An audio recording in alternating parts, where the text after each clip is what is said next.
Tuhan melapangkan rezeki. Ina rabaka yapsutu rizka limai yasa'u wa yakdir, inau kanabi ibadihi khabiram basira.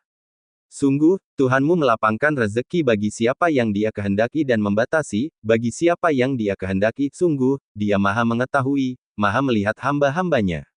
Sebab utama sifat kikir manusia adalah karena takut terjerumus ke dalam kemiskinan. Ayat ini mengingatkan bahwa sungguh, Tuhanmu melapangkan rezeki bagi siapa yang Dia kehendaki untuk dilapangkan rezekinya dan menyempitkannya kepada siapa yang Dia kehendaki untuk disempitkan rezekinya. Sesungguhnya Dia Maha Mengetahui segala sesuatu, Maha Melihat akan hamba-hambanya. Dia memberikan kepada hambanya segala sesuatu yang menjadi kebutuhan dan kemaslahatannya apabila ia menjalani sebab-sebab untuk mendapatkannya.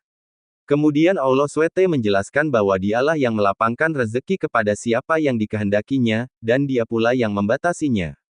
Semuanya berjalan menurut ketentuan yang telah ditetapkan Allah terhadap para hambanya dalam usaha mencari harta dan cara mengembangkannya. Hal ini berhubungan erat dengan alat dan pengetahuan tentang pengolahan harta itu. Yang demikian adalah ketentuan Allah yang bersifat umum dan berlaku bagi seluruh hambanya. Namun demikian, hanya Allah yang menentukan menurut kehendaknya.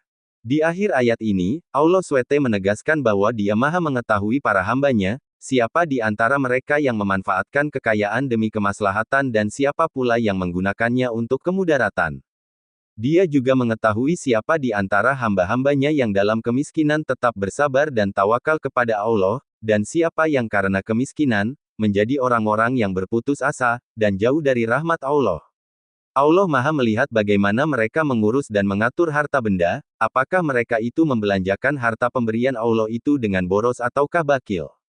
Oleh sebab itu, kaum muslimin hendaknya tetap berpegang kepada ketentuan-ketentuan Allah, dengan menaati segala perintahnya dan menjauhi larangannya. Dalam membelanjakan harta hendaklah berlaku wajar. Hal itu termasuk sunnah Allah. Sumber, kemenak.go.id. Surah Al-Isra, ayat 30, yang berbunyi.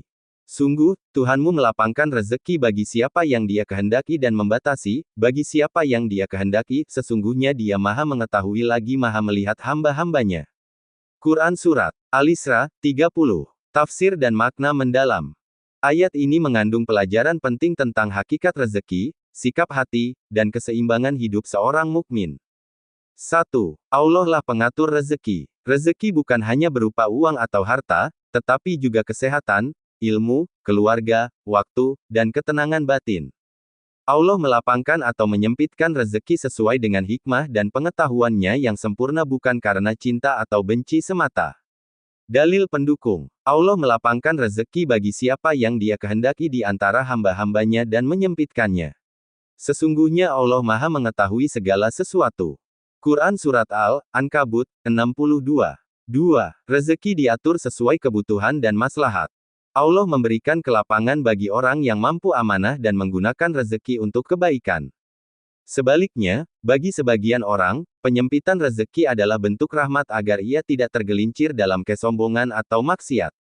Ibn Katsir menafsirkan bahwa kelapangan dan kesempitan rezeki adalah ujian, bukan ukuran kemuliaan. Allah mengetahui siapa yang pantas diberikan kelapangan dan siapa yang pantas disempitkan rezekinya, agar tidak merusak dirinya. 3. Larangan bersikap kikir dan boros. Ayat ini datang setelah perintah Allah untuk berinfak secara seimbang, lihat ayat sebelumnya, Quran Surat Al-Isra, 29. Dan janganlah engkau jadikan tanganmu terbelenggu pada lehermu kikir, dan janganlah pula engkau terlalu mengulurkannya boros sehingga engkau menjadi tercela dan menyesal.